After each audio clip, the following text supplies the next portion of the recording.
there are certain things that is very important to them, and we don't realize that we have hurt them. Maybe we have just ignored it. We've not even done anything harmful. We have just overlooked certain things, and those things are actually important to our child.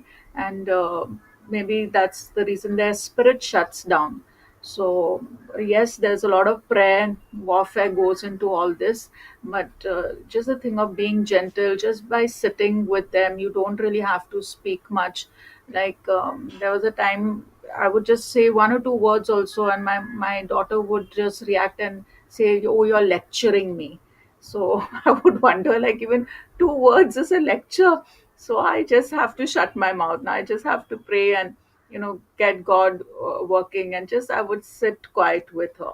So sometimes it takes time, maybe months, maybe even years, but it is when the child genuinely knows that you care and genuinely you want to make the difference, then this thing will be broken and that child will become very close to you. uh, so that's how the healing takes place. You want to pray, sister, Yeah. for her son, Yeah. Okay. Kevin, right? Kevin? Yes, go Yeah. ahead. Father, we just thank you for Kevin, Lord. We thank you for Teresa and our entire family, our household. Father, we just thank you that since she belongs to you, we know that you are there, Lord, and you know everything what each one is going through. We speak forth your blood, Lord. We speak forth your blessings and your peace, Lord, that passeth all understanding. And Father, you know the hearts, Lord, of mothers, you know the hearts of children, Lord, what they are going through. Very often we do not understand, or we have hurt them not unknowingly also. Father, we just ask you for Holy Spirit, just show us from within, Lord. How do we make things right, Lord? And we stand in the gap. We seek forgiveness, Lord, and we seek forgiveness on behalf of our child also, Lord. And especially Kevin is in the military, Father. We do not know what he's going through. So I pray for Teresa to have that discernment and just to be anointed, Lord, with her son, and to be able to impart the love of the Father. And I pray for Kevin, Lord, just baptize him with your Holy Spirit and fire, Lord. Whatever that he's going through, help him to come to you, Lord. Help him to know that you are there no matter what, and that he can just unburden himself to you more than anybody else. And just know that you are there for him and not against him. So, Father, I pray that whatever scriptures he knows or he's heard, the mother has spoken, or in church or wherever, I pray for every scripture to come alive in him and active in him, full of power, Lord, to transform his mind, to renew him from within, Father God. And we pray, Master God, for healing. We pray the same for all family members, for all parents and children, Lord. We pray for that healing. We pray for the reconciliation. We pray for your peace, Lord, to patience and kindness and meekness, Lord, in the parents, Lord. We just pray, Lord, that understanding heart, the heart of the Father. And we pray, Lord, for children also to know the love of the Father and to be in the place of repentance, to be in the place of forgiveness, Lord. And love covers a multitude of sins, your word says. So we pray for that love and that joy, Lord, in every family. Father, we know that the enemy always attacks families. He's always bringing all kinds of things, like as the Bible says, that he comes in to steal, kill, and to destroy. So, Father, but Jesus came to give us life, to give it to us more abundant, and more abundant life. We pray in the families, Lord, in their relationships, Lord, and walking in the fruit of the Holy Spirit, growing in the fruit of the Holy Spirit, enjoying your word, enjoying your presence, enjoying just worshiping you and discussing your word, Lord. We pray for such an atmosphere in every home, Lord. And so we thank you that we can come to you. We thank you that we can join our hearts together. There are so many mothers here and parents here on this group also, Lord. We thank you so much, Lord. As we join our faith together, we pray for each other's children, Lord. We pray for each other's family.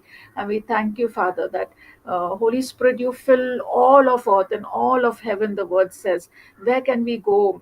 Away from you. So we thank you so much that no matter where our children are, that you are there with them. Thank you, Jesus, that you go before them.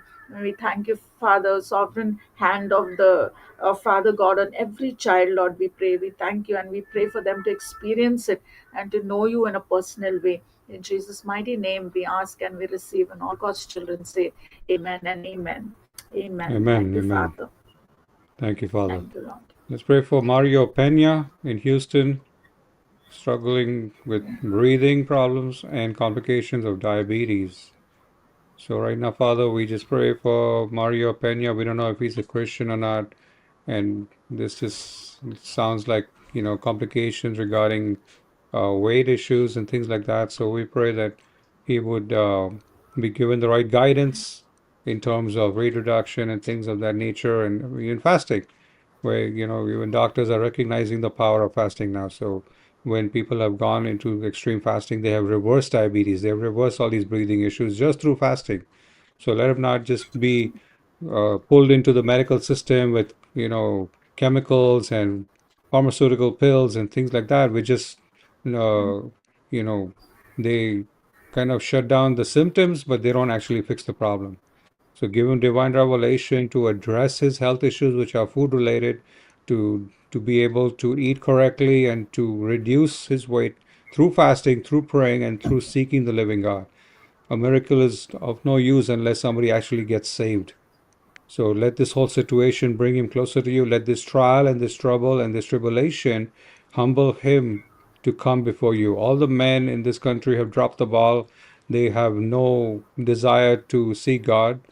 But we pray for this man that through this tribulation that he would draw closer to you and truly be saved and born again, and then follow the path of self-denial, picking up the cross, crucifying the flesh, reducing all that food intake, and then walking with you in obedience all the way. In Jesus' mighty name we pray. Amen. Amen. Thank you, Amen. Lord. Thank you, Father. Thank you, Father. In the spirit, I just see him as a very obese man, so it's something that is related more towards dealing with his weight than more than just getting medical treatment or some kind of pharmaceuticals or even the peptides that they're giving now, Munjar, all of those things. It has a horrible side effects and stuff like that. So let him come in that path of where he's truly disciplined by the Lord to be obedient unto denying of self. This is another part that in America, when you tell people to deny themselves, they look at you sideways and they get angry with you because they don't want to deny it, because the Constitution gives you the permission to live your best life. So when you say the opposite of that, they don't want to hear it. So each one has to give an account for their own life and how they lived it, the way they ate, and their lifestyle is going to. So our lifestyle is a fasted lifestyle. That's why we keep talking about fasting, because it's something that is required. It's a biblical command to do, not just for self or for health, but for breakthroughs for family members and household salvations and things. That's just how God requires it. So we must step into that area of obedience and just do it, and then see the blessings. The blessings just come. Then we don't have to pray. If we fast and pray unto Him, again, when you fast, understand this concept of fasting unto the Lord, not fasting for self or fasting for breakthrough or fasting for healings or miracles. Fasting unto the Lord. God is always looking for somebody who will fast unto Him. Lord, I'm fasting for you, right? Because I'm hungry for you. Very few people have that mindset. They say, I'm fasting. Oh, yeah, I'm fasting. Yes, yes, yes. But make it a point to say it's about waiting upon the Lord. I'm fasting so that I can be comforted by you, that I can enjoy your embrace, that I can come to know you, come to know your Holy Spirit, walk in obedience with your Holy Spirit, right? That's the whole point of all that fasting, is to learn obedience. Your obedience has to be perfected through the trials and tribulations and all the things. And fasting just helps to accelerate that process of suffering to get you into complete obedience to the will of the Father. When Jesus was in the Garden of Gethsemane, he was praying so hard that his blood was coming out of his skin. He was sweating blood, literally. And his disciples, what were they doing? Sleeping. He got upset with them, like, you're not sleeping? You cannot pray even 1 hour with me? Today is the same situation. Pastors are not praying. How can a pastor tell a congregation to fast and pray when he himself is not fasting and praying? It's a sad situation in the United States. In India, yeah. In India, they're all fasting and praying because the government's coming at them, the Hindus are coming at them, all these militant groups are coming at them, mobs are coming to literally kill the pastor. You think he's going to go to a Chinese buffet? He's on his knees in his poor little house begging God to keep him alive. Yeah. America's going to have those days come upon them very soon. Like, not soon, but there's a season coming upon this country that they will get into that situation. Then they will really seek God. Those days are coming. Then our job will be very easy.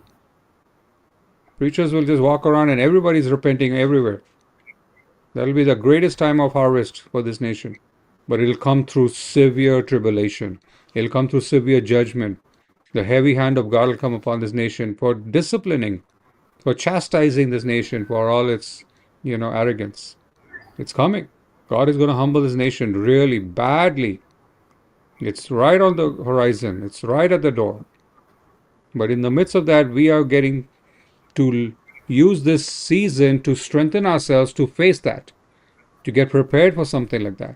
My sister and the people in India are already prepared for great tribulation. Because they're already going through a lot. The churches there, the pastors there go through a lot of suffering and they have a smile on their face while they're going through it.